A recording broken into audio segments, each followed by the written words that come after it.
This is Vermont Edition. I'm Michaela Lafrac. This time of year, people in our region sometimes have to make a tough calculation before they go outside.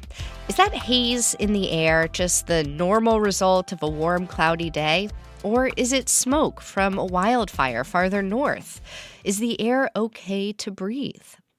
This hour, we're going to learn about the more than 200 wildfires currently burning in Canada. They're changing the landscape, and they're becoming more intense and frequent due to climate change. We're also going to learn about how the smoke can affect our health, even if it's traveling from hundreds of miles away. To help us navigate that, we have David Grass with us. He's a senior environmental health manager at the Vermont Department of Health. David, hi. Hi, it's great to be here. Yeah, great to have you. We are also joined from Barrie, Ontario by David Phillips. He's a climatologist, and he worked for many years at Environment and Climate Change Canada. That's the governmental agency that deals with natural resources and the environment. He's also authored several books, including The Climates of Canada and Blame It on the Weather, a book of strange weather facts. David Phillips, welcome.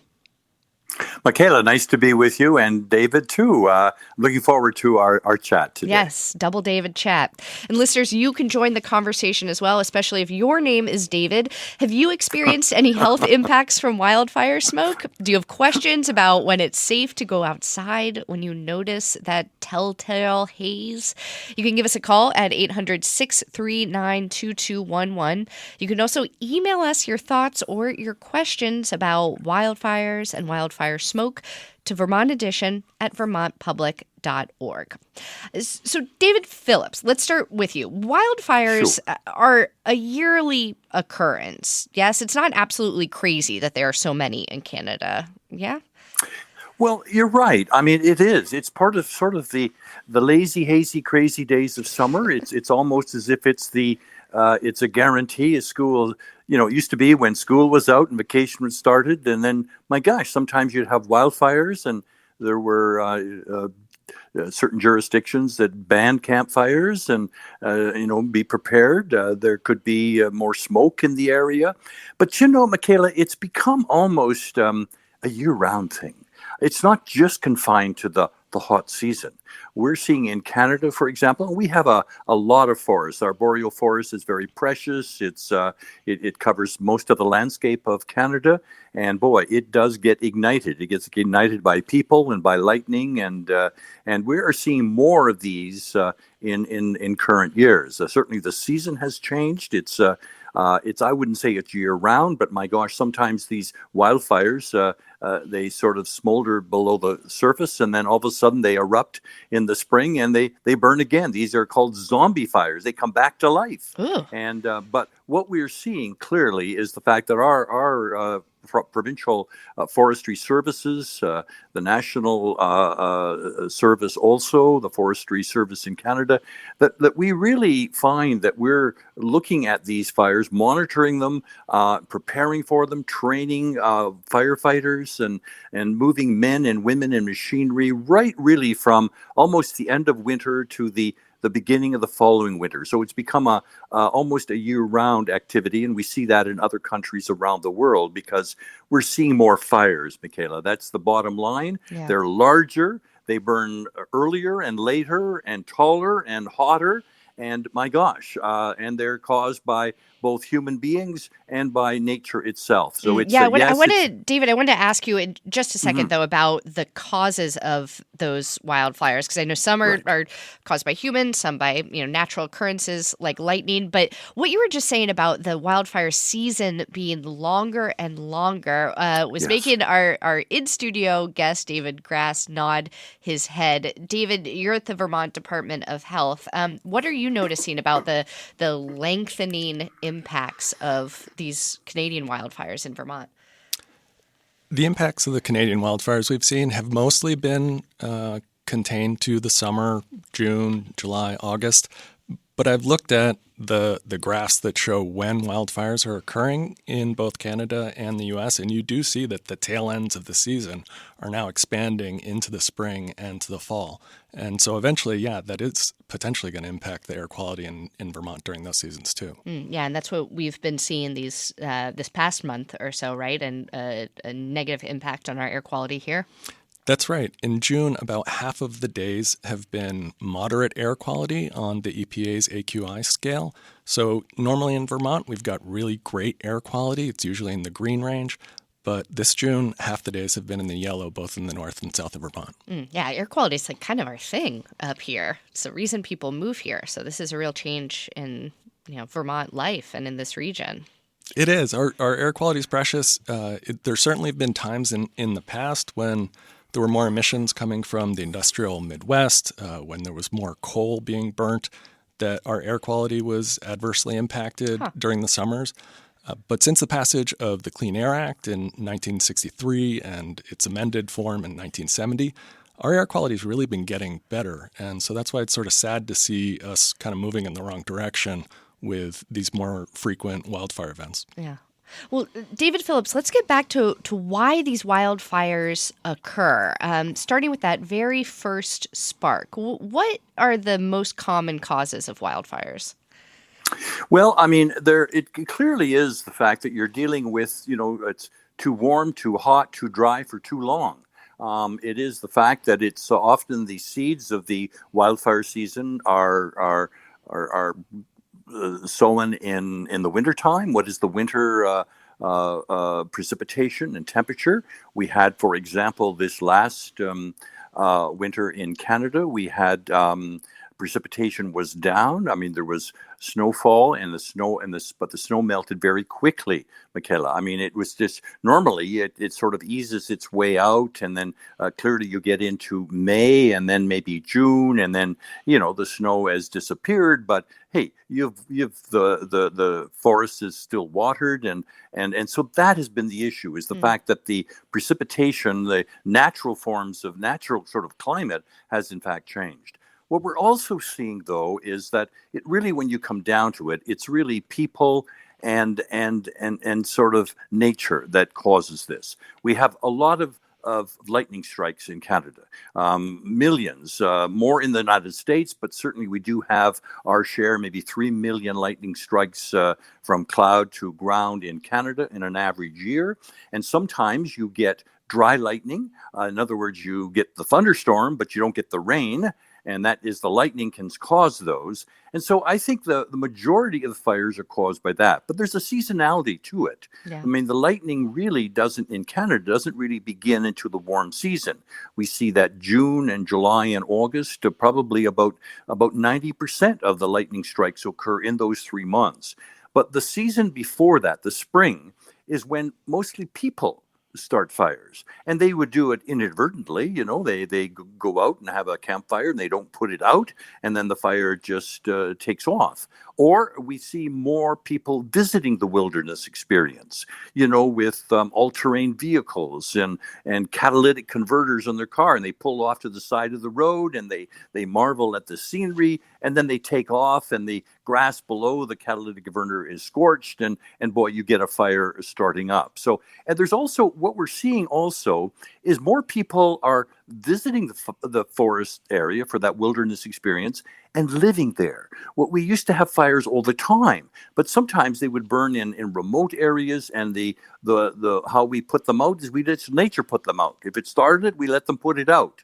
But now we almost, because people live in these communities within the forest zone or visit it, then, and there's mining goes on there, and there's settlements, communities. I mean, you got to put the fires out. And that's the other issue, is that often, the putting the fires out kind of keeps a lot of burnt wood there, or decayed wood, or diseased wood, or by insects and by ice storms or wind. And then it becomes the fuel for next year's fires. So we don't necessarily manage the fires in a way that is probably best for nature, which is just, hey, let them burn. But we can't, Right, because 'cause that's where people are living. there's a human toll now in a way that Yes. there didn't used to be when these areas were less populated by people. So this smoke from all these wildfires is traveling really all across the world, including to Vermont and our surrounding region. David Grass, what exactly makes wildfire smoke dangerous? Why is it bad to breathe in?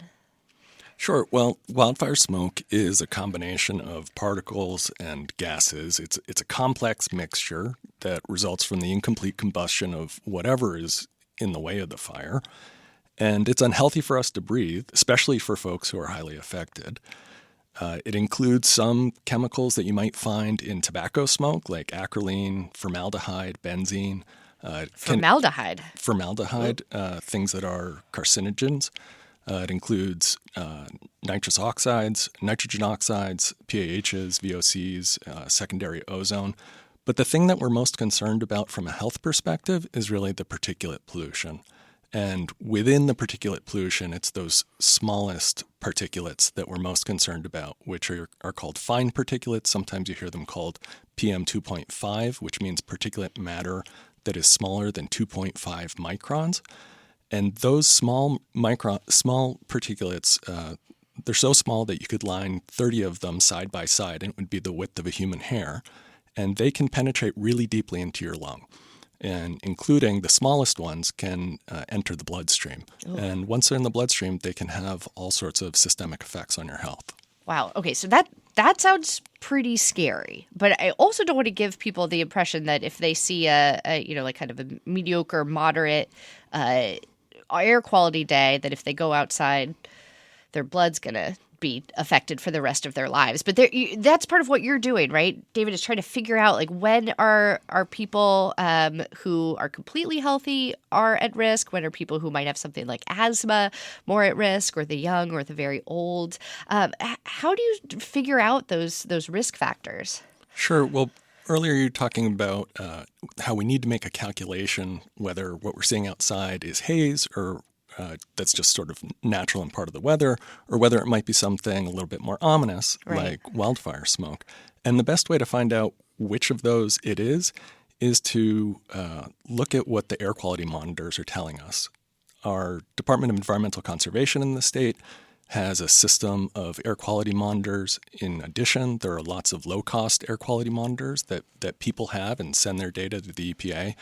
And if you go to airnow.gov, which is a website that the EPA runs, or you download the EPA's airnow.gov app, you can enter your zip code and find out what the air quality is in your area. And there's a system, sort of a guardrail, that you can use for interpreting that information. The EPA tries to make it as easy for us to interpret as possible, and they do that using an air quality index.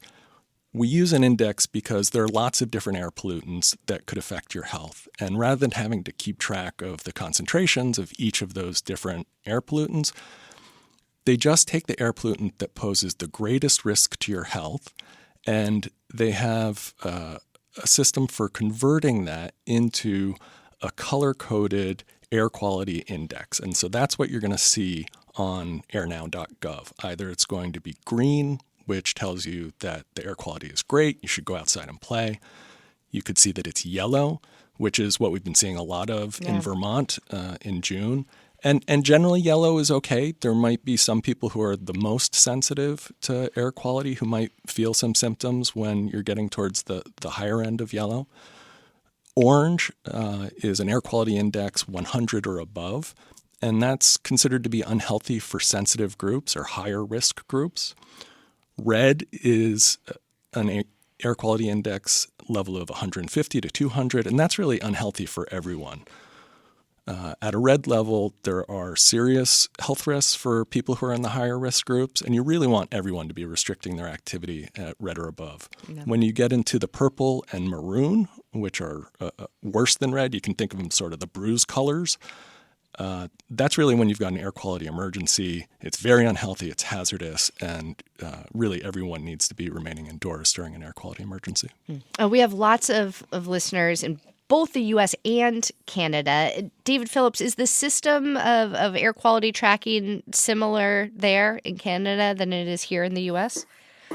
Oh, I believe so. I'm not as familiar, of course, as David is with it, but I know that we collaborate on this. So it's good to have, for example, people are traveling across the border. It's good to have the same information that people understand in both countries. I know certainly the fighting of fires is, we just sometimes couldn't do it without the help of the United States. And similarly, for fires in California, New York, Yes. Washington, I know they have leaned on Canadians to help. We had 2 years ago, in that worst year ever, 2023, I am sure you remember it well, we had firefighters from 12 countries around the world in Canada fighting. There's just, fires were everywhere, and that would sometimes makes it a worse season, because you got not just one fire you're fighting, but several all over the different provinces and from coast to coast to coast. And so it makes it much more challenging. But certainly the information that the public receives in terms of the air quality health index, we may call it a little different, but it is really the very same computations as David has described it, and where you take the most significant pollutant to your health, and that is the value that we publicize and talk about and alert the public on all kinds of in our weather forecasts, and people are very familiar with it as much as they are with humidity or wind chill. They just don't leave home without knowing what the air quality health index is, and will also adjust their lifestyle based on it. I mean, certain people, as David talked about, are more at risk. I mean, even healthy and athletic people are at times, and so we're finding that people are paying attention to it. They can smell it sometimes, but it's good to have that index so that they know how serious it is. And I'm glad you brought up that cross-border collaboration on firefighting. The G7 Yes. summit is occurring in the Canadian Rockies, and I see that that's actually on the agenda right now for these international leaders to talk about the wildfires raging in Canada and elsewhere. There are an estimated 225 blazes in Canada, including 120 classified as out of control right now. We're going to keep talking about the effects of these wildfires and the smoke on our region of the world in just a minute on Vermont Edition. You could call in with your questions at 800-639-2211. Stay with us. Thanks for listening to Vermont Edition, where support comes from Vital, Vermont information technology leaders. Did you know that 98.9% of Vermonters share health data with their providers through the nonprofit Vital to support better care? Learn more at vitl.net/sharing. Welcome back to Vermont Edition. I'm Michaela Lafrac.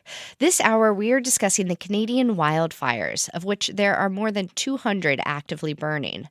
Climatologist David Phillips is here with us. He worked for decades for the Environment and Climate Change Canada, a governmental department focused on environmental policies and programs. He lives an hour north of Toronto in Barrie, Ontario. We also have David Grass here with me in the Vermont Edition studio. He's a senior environmental health manager at the Vermont Department of Health, and he knows a whole lot about how wildfire smoke affects the body. Our lines are open for questions and comments. You can call in at 800-639-2211 or send an email, as Ruby did, to vermontedition@vermontpublic.org. Ruby says, as someone whose lungs were damaged by chemical exposure while living near a railroad switching yard, the smoke from Canada down here in Brattleboro in southern Vermont is truly quite disturbing and of great concern to me. I find myself coughing much more often, feeling like I can't get a breath of fresh air. David Phillips, how far can wildfire smoke travel? Oh, I mean, it is absolutely, as I often say, very few people see the flames, but millions can smell the smoke. And they get caught up in the air currents, the jet stream, and they can travel from one part of the world to the other. We're seeing this year's fires primarily from Western Canada, from Manitoba, Saskatchewan, Alberta, British Columbia, and that smoke got up into the upper currents of the air and came over to Vermont and Ontario, Quebec, and we had very few fires, not like in 22 years ago when we had terrible fires in Quebec and Nova Scotia and in northeastern Ontario, and people were just fumigated by the terrible smoke. And we had in I know it probably unlikely, it certainly wasn't that way in other parts of North America, but I'm sure in the New England and in Toronto and Ottawa and Montreal, we had the worst air quality in the world. We were competing with Lahore, India, or Pakistan, and Delhi is the most polluted cities in the world. And we saw 100 million Americans were wheezing and gasping and sagging under all of this smoke from Canadian air, where the air is supposed to be scrubbed and polished. So hey, it gets caught up in the air currents, and we see this present smoke is over in Greece and Greenland and Iceland and in other parts of Europe. It's affected the United States right down to Florida and Atlanta, maybe not as extreme as what we saw 2 years ago, but nevertheless, it causes that brilliant sunrises and sunsets, but it also, you see that haze, not that blue sky. And then if it rains, well, it's kind of interesting, Michaela. When it rains, you're not sure whether it's a good news or bad news, because it can cleanse the air, but it can also bring those pollutants at high levels down to the ground where people are in fact smoking or breathing them. And I'm sure Ruby, that's what she's talking about, the fact that you've had that rain that brought that high level haze down to the surface. And boy, it's very uncomfortable smelling it. I was wondering about that because we here in Vermont have had a very, very rainy past couple of months, particularly on the weekends, which I'm still sour about. And it's interesting to hear how that rain has affected the smoke. David Grass, how does the composition of wildfire smoke change as it travels? Sure. Making generalizations about the toxicology of wildfire smoke is difficult in part because it's different depending on whether you're talking about the smoke at the point of origin, where it's got all of those different gases and some of the carcinogens that I mentioned earlier. If it's burning over a place where there are mine tailings, there might be things like asbestos or arsenic or heavy metals that are in the smoke. But as that smoke interacts with different components in the atmosphere, as it interacts with clouds and rain, as the heavier substances fall out, or the more reactive substances react with other components of the atmosphere or UV light, the composition of that wildfire smoke can change. And so our best guess is that it becomes less toxic over time and greater distances. That said, what you end up with at long distances, something closer to carbon-rich soot or ash, is highly reactive when it gets in the body. It has things like free radicals and reactive oxygen species. And when they get inside your lungs, inside those tiny small airways, or inside your blood vessels, that irritation that the free radicals can cause inflammation, both of those small airways and of your blood vessels. So for someone like Ruby, who has pre-existing lung disease, maybe already has some difficulty with obstruction of those small airways in her lung, you can imagine that if the walls of those small airways are becoming inflamed as a result of those irritants, or because there's an immune response that the body's sending white blood cells, and that's also causing inflammation, that those small airways are becoming even more obstructed. And when you're trying to pull air through those small airways, especially if they're already obstructed due to pre-existing disease, it can cause problems for people at lower concentrations of air pollution and particulates than for someone who's healthy, who might be able to tolerate air quality that's in the AQI yellow zone just fine. But for someone who's very sensitive like Ruby, she might be experiencing symptoms at that level. Well, we have a bunch more listener questions about how smoke impacts your personal health. We're going to get to those in just a second. But first, as I am listening to this conversation, David Phillips, I've just been thinking about the fact that you have been a climatologist doing this work in Canada for decades now. And we've talked a bit about how climate change is changing the science, changing the frequency of wildfires. I'm curious how you have seen the conversation change in Canada? Is conversation around wildfires and the effect of smoke, is that I imagine it's becoming more and more frequent and intense there. Is that true? Michaela, I think you're right. I mean, I really have seen. I've lived through the history of climate change, and from where back when I started, boy, people wouldn't even want to become a climatologist, and now I get young people wanting to know what is the path to become a climatologist. I mean, it has become the most important environmental issue that humankind has ever faced, and we still haven't solved it. And I think for Canadians, what we have seen is understanding that our climate has changed, and it used to be something that was an Arctic thing. Skinny polar bears, and it was about ice melting and permafrost melting. But what we've seen in recent years, I would say in the last, say, a decade, is that Canadians see climate change as more of an effect on their extreme weather, on warmer temperatures, longer heat waves, and stormier storms. I mean, it's not all directly related to what's coming out of our tailpipes and smokestacks, but to a large degree, what we're seeing are greater extremes and certainly more impactful weather because of this. And I think one of the examples often used, Michaela, is forest fires. Why are we seeing more forest fires? We didn't, as a kid, see these. And that I think people have become to realize that it's because we're warmer, we're longer. Our seasons, the warm season is longer. The winters are shorter. We're seeing drier conditions. That when it rains, it doesn't rain as hard. And then, so what we're seeing is the fact that the result of that is that we're seeing more potential risk for forest fires. And the numbers prove it. We're seeing bigger fires, they're longer season, as we've already discussed.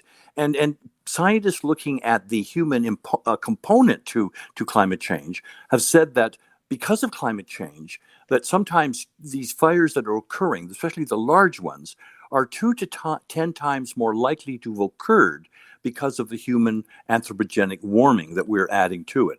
So it is something that's not going to go away. It's going to be something that's going to be more of an issue as we carry on, as the world continues to warm. And so that we have to look for ways that we can, in fact, mitigate these kinds of fires so that we're not getting worse and we're, in fact, getting better in terms of the air quality. But boy, that's a lot of work to do to be able to accomplish that. Yeah. David Grass, you had something to add? Yeah, just the worst part of it is that the fires themselves are a source of climate warming gases. And so the warmer it gets, the more likely you are to have these wildfires. The more wildfires you have, they reinforce climate change. It's called a positive feedback cycle, where you've got the cause causing the effect, and then the effect reinforcing the cause. It's a really good motivation for why we're trying to keep global warming under 1.5 degrees Celsius, in part along with the Paris Climate Accord, in order to limit those types of positive feedback cycles from really taking hold. Well, I am staying in this sealed up Vermont Edition studio for the rest of my life. Let's go next to Lorraine, who's in St. Johnsbury, who has a question for you all. Lorraine, you're on the air. Go ahead. Hello. I am wondering if either of you has any information about how animals are affected. I'm thinking of the wild animals, the deer and the little critters, foxes. I'm thinking about horses and cattle and goats. I'm not worried about the groundhog, because if he has to stay in his hole and doesn't eat my garden, I'm fine with that. Our empathy can only extend so far. Thanks, Lorraine, for the question. David Grass. Sure.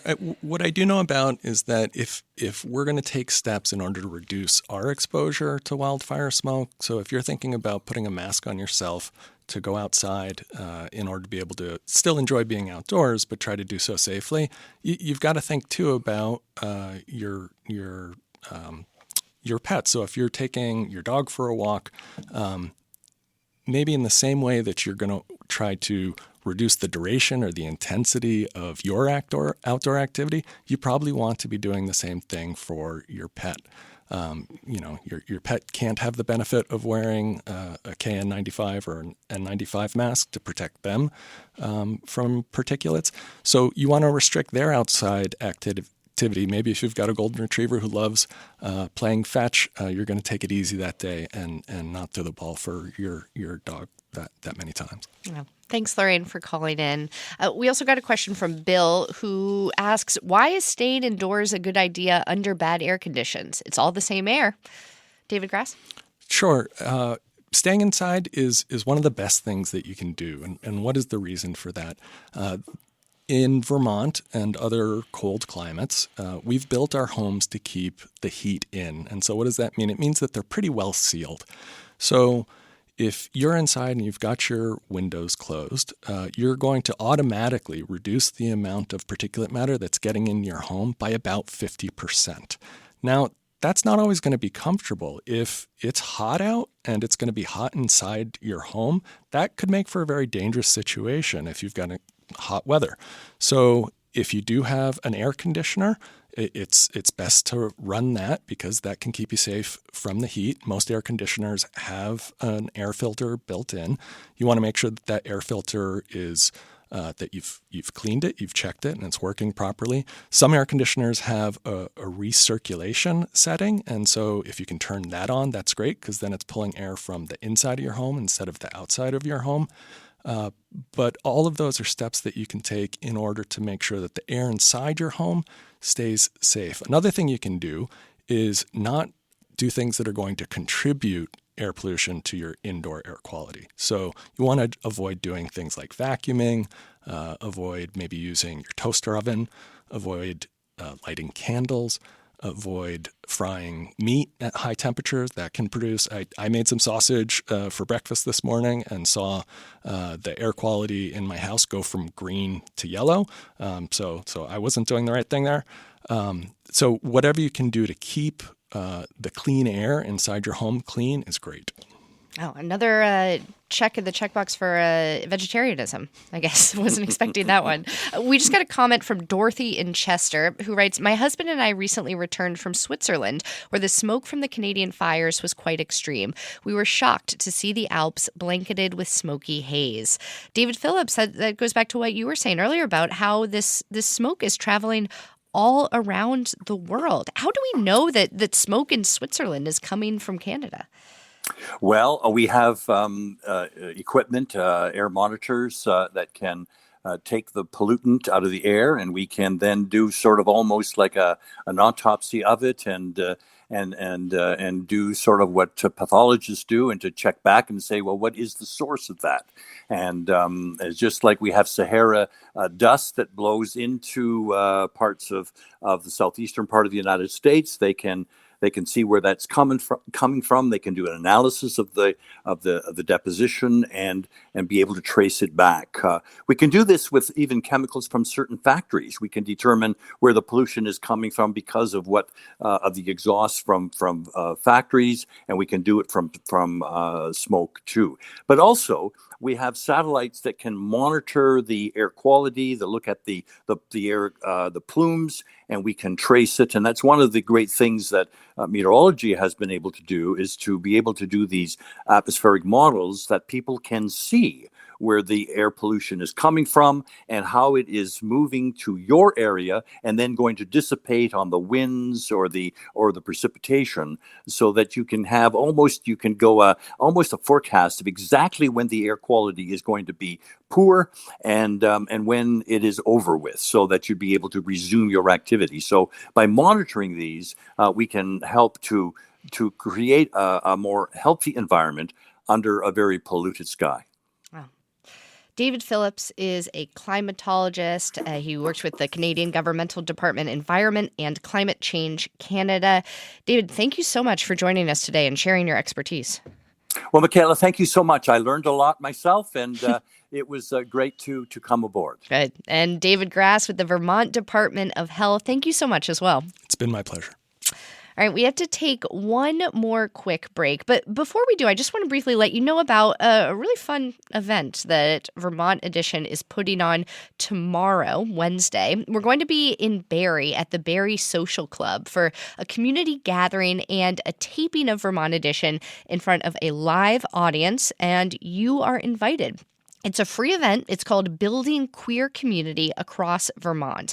And we're going to be talking about how small businesses and organizations and regular folks foster LGBTQ community in rural or small town settings.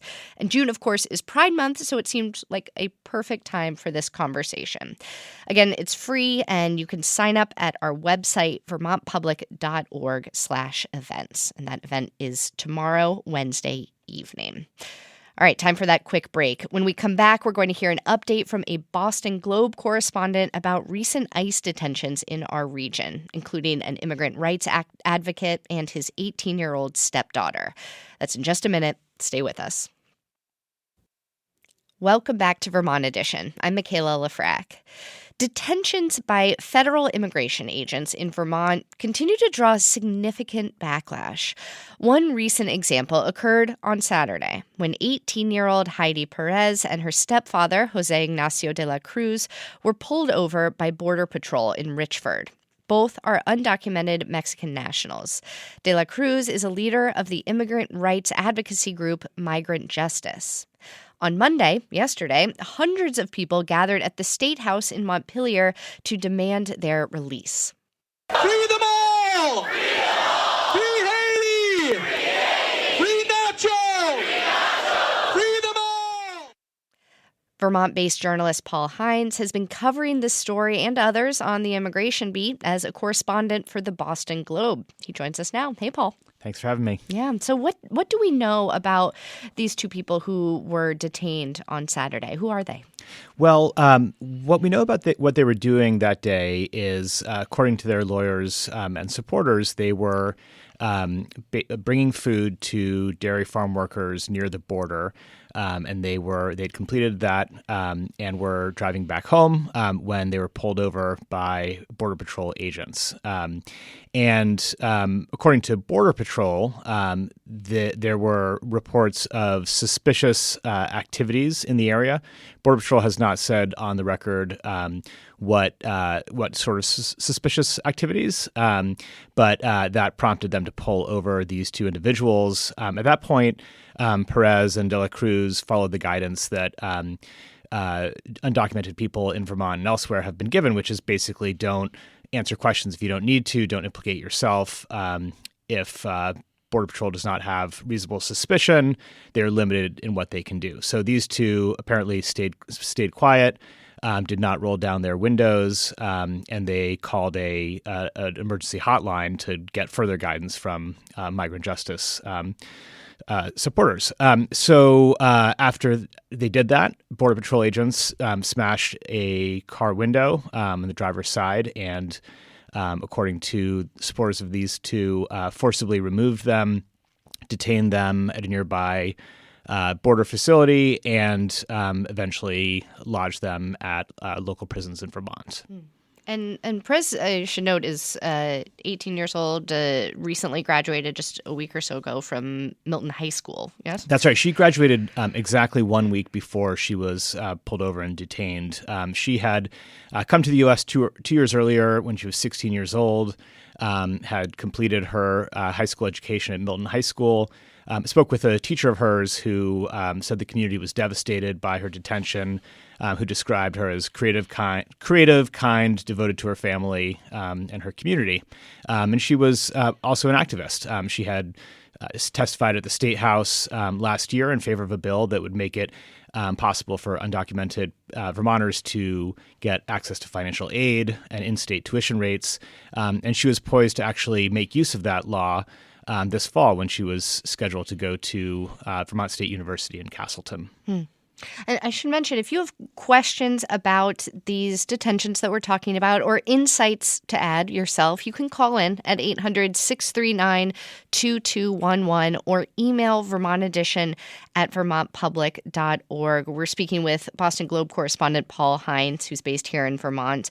Paul, this incident is just the latest in a series of immigration enforcement actions along Vermont's northern border.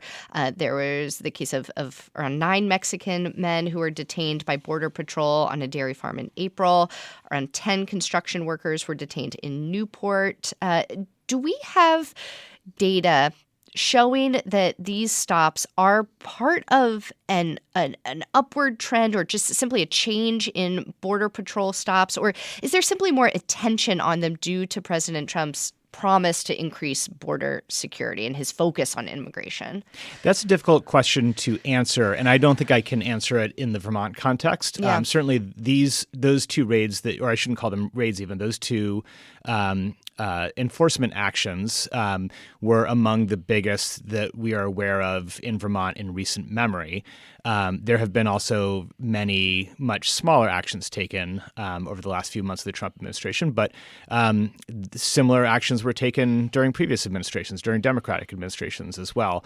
Anecdotally, it does seem like that there is an increase, and certainly nationwide, we have seen huge increases in enforcement actions, demands from the White House for a certain number of people to be deported each month. And so taken together, I think it's safe to say we're seeing more of it. Yeah. And of course, the detainments that occurred this weekend in Vermont occurred just around the same time as the massive protests going on in dozens of cities, including in LA. Yes? That's right. Yeah. So we're seeing a lot of kind of simultaneous things happening here. And in fact, I was covering Burlington's No Kings protest on Saturday. And at that protest, migrant justice activists and others informed the crowd basically as it was happening that this enforcement action was taking place in Richford, and those folks encouraged people at the Burlington rally to head north to Richford and take part in another rally up there to try to lend their voices to the cause. And you've spoken to both dairy farmers and farm workers in the northern part of Vermont. Has this environment changed the daily lives of undocumented workers that you've spoken to? Absolutely. And, we all know in Vermont that migrant workers play a really key role in the dairy industry in Vermont. As dairy farms have grown bigger and bigger in Vermont, smaller ones have ceased to exist. The existing farms rely more and more on migrant labor. UVM has estimated that 94% of farms that hire help have migrant laborers on site. And certainly during this administration and during the last Trump administration, I should say, the credible threat of deportation has kept people who are undocumented in the shadows. I've spoken to people who say that particularly in these last couple of months, people do not feel comfortable going out to buy groceries, especially if they work on a farm in one of the northern counties of the state. I should note that in both the case that we're talking about this past weekend and an earlier one, some of the people who've been arrested were delivering food to people on dairy farms, which speaks to the need for people to get sustenance without leaving their farms. Dairy farmers themselves, farm owners, I should say, are really feeling this as well. They are terrified of losing their workforces. If you lose your undocumented workers in your farms, it is incredibly difficult to get the job done. Spoke with one farmer who had voted for President Trump and expressed some surprise to see that dairy farmers were being targeted, or at least affected by Trump's immigration policies. This person indicated that he had believed and his peers had believed that they would not be targeted by the Trump administration. Interestingly, there has been some reporting at the national level over the last week that there are some in the Trump administration who are trying to scale back on enforcement actions related to agriculture and the hospitality industry. But there have been kind of contradictory signals coming out of the White House on that. And I think there are just different forces within the administration who believe that the government should or should not be targeting the agricultural sector. Well, on the state government level, I mean, you spoke to Vermont's Secretary of Agriculture, Anson Tebbetts, for one of your stories for the Globe. What did he tell you about, the state's role here or their ability to keep dairy workers from being detained and deported, if that is indeed the will of the majority of Vermonters. Yeah, Secretary Tibbetts made clear what we all know, which is that these migrant workers are essential to Vermont's dairy industry. But as with many things at the moment, our state government is trying to steer clear of direct confrontation with the Trump administration. And so, I think Governor Scott and his cabinet are really trying to kind of stay under the radar, to not directly confront. So we're not seeing a lot of kind of official pushback by state officials. There's also not much they can really do, right? I mean, these are federal enforcement actions, and there's not much you can do at the state level other than not participate. We have not seen evidence of state officials taking part in any of this. The Agency of Agriculture has thought about what they could do in the event of a really widespread series of raids. Could they backfill some of these positions on the farms? But that's hard to do. It takes a lot of skill. It takes really hard work. You can't just find 50, 100 dairy farm workers overnight if you need to. You cannot.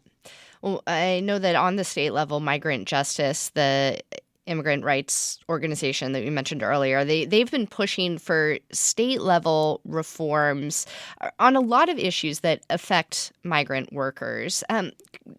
Are you familiar with some of those? What have they been pushing for recently? Because I know that a couple have been signed into law just this past session. Yeah, I mean, one that I would point to, which I think has particular resonance now, given last weekend's detentions, is a newly signed law that makes it that prohibits landlords from asking for Social Security numbers from potential renters. And so this has been a barrier for undocumented people to get housing in Vermont.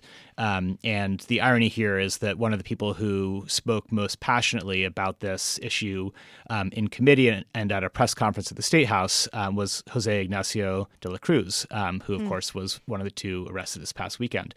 He is a leader in migrant justice. He has testified on any number of their campaigns over the years. He's spoken at their rallies, and he told a very compelling story in committee that Vermont Public actually reported on about the challenges of living in an attic with his then 1-year-old son with no electricity, and during the summer having to fan his son with a piece of cardboard to keep him cool.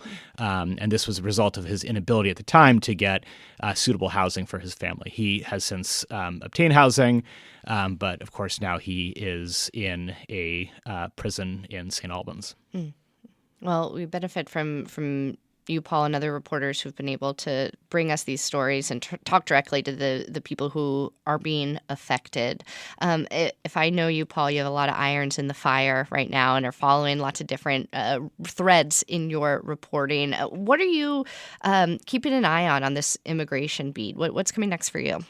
Well, I don't want to give you all my story ideas, Michaela, what? but I asked so nicely, though. You did. I'll consider it. No, I mean, my job is to cover the northern border for the Globe, and there's just no shortage of stories here. I mean, one of the things that I've been really focused on is the flow of people across the border illegally in both directions, and people are going north and south for different reasons. I've been particularly interested in the folks who are typically refugees and asylum seekers who have been leaving the U.S. because they feel it's no longer safe for them and have been trying to go to Canada instead and claim asylum there. But one big change that is taking place right now, or is likely to take place, is that Canada itself is changing its immigration laws.